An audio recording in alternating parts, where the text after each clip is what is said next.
bu cür valideynlərin, dilbərlərin, vəfaların sayəsində bugün Əbülfəzlər var. Kimdir Əbülfəz? Anasız böyüyən və anasının başqa bir qadın olduğunu 33 yaşında, 33 yaşında bilən bir insandır. Siz təsəvvür eləyirsiniz, 33 il bu adam Ögey ana yanında olubdu.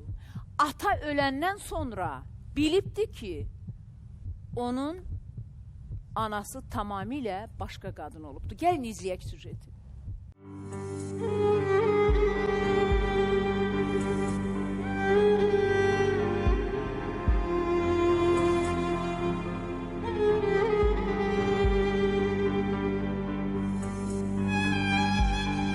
Mən Bağırov Əbülfəz İslamoğlu 1982-ci ildə anadan olmuşam. Daşkəsən rayonunun Qabaqtepe kəndində. Doğma anamı axtarıram. Biz evdə 3 bacı, 3 qardaş olmuşaq. Mən elə bil ki, çox belə dişləndim.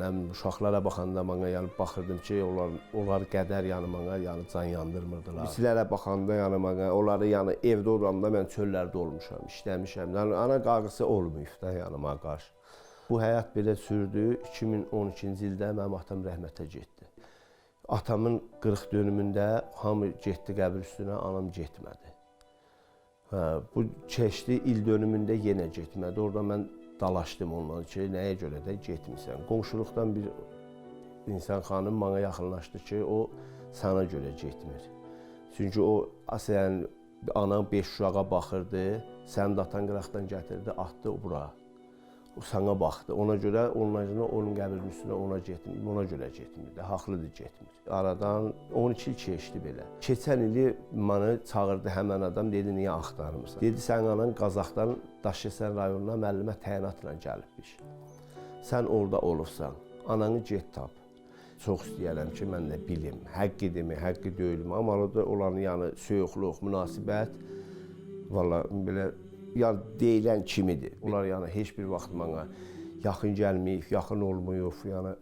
10 ildir çöldəyəm, məsələn üçün həmən anam məni saxlayan, elə mən qapımı açıb bilmir ki, mən harada olmuşam, harada yaşayıram. Bizim evladımın kiçik toyunda həmən anam mənim qapıma gəlmirdi. Böyük qardaşım onu zorla gətirdi.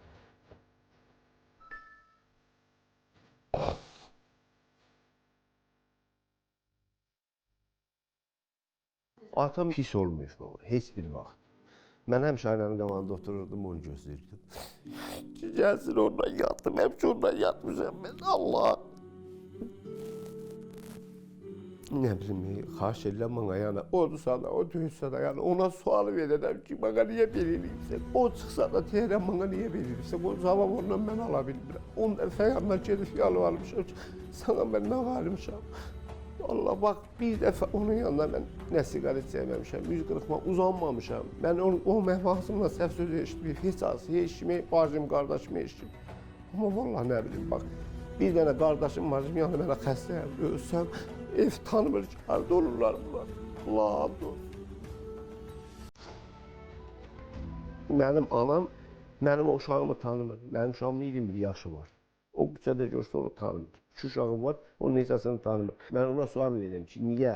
Nəyə görə hamıya sən öz südünü verirsən, amma süd verməyirsən? Mən sənin uşağınamsa, niyə bana süd vermirdin? Niyə bana keçi südümlə saxlayırdın?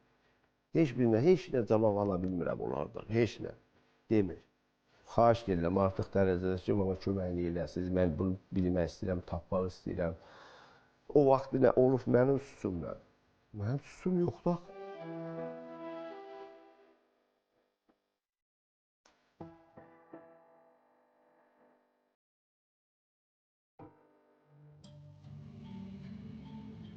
Atanın digər uşaqları var da. Mənim var. Onlarla münasibətin necədir? Valla belə görüşürəm xeyirdə, şəhərdə, ki, qapıma gəlmirlər. Yəni, heç bura çıxmışam, heç sorsan yox.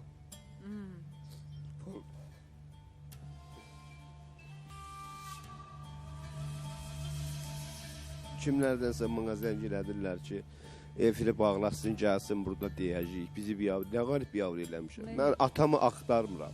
Anamı biavr eləyəm ki, başqa kişilərlə. Mən anamı axtarıram. Mən onların haqqında sujetdə də heç bir səhv söz deməmişəm. Heç asının haqqında mən səhv söz deməmişəm. Mən anamı axtarım, mən onlar heç asının, yəni pis haqqında deməmişəm. Mənə kimlərdə təhqir elədilər ki, belə olacaq, sənə belə eləyəcək. Çıxandan sonra sən yaşayacaqsan mı? Sən bizi orada, mən orada heç mən pis söz deməmişəm. Mən burada mikrofon 2 səfər danışıram.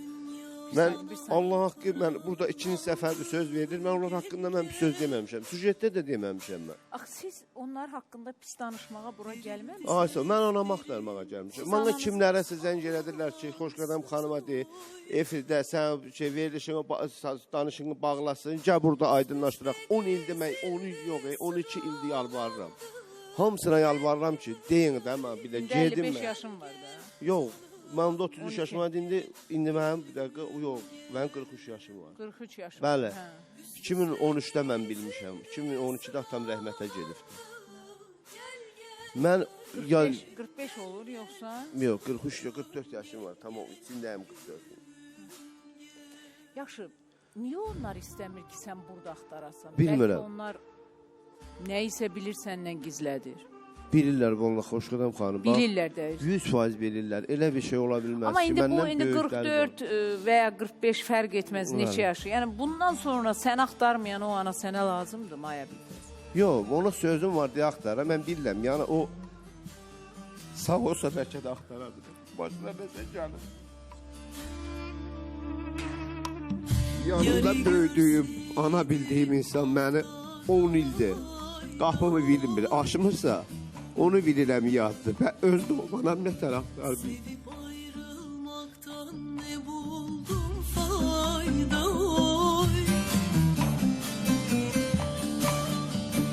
Azrail göğsünde canım hay hay day.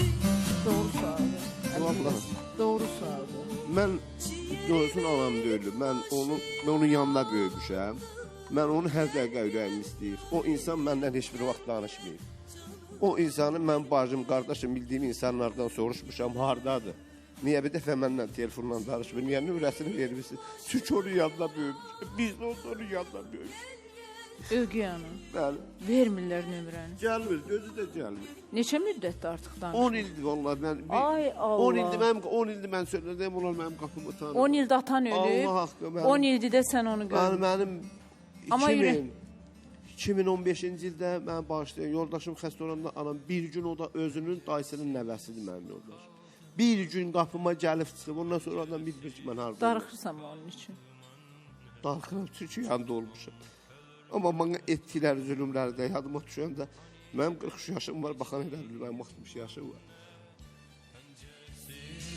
Kaldım anne, penceresiz kaldım anne. Uçurtmam tellere takıldı. Buyurun Nailə xanım. Hani benim gençliğim. Ürəyimə gəlib deyəcəm, Xoşqədəm xanım, burada bir deməməyin səbəbi yalnız cinayət işi olarsa deyilməz.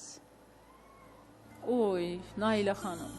O qədər insanlar olubdur ki, burada gizlədibdir. Nə cinayət işi? Yox, ola bilər ki... Siz əminsiniz ki, onlar cinayət işinə görə. Əsla.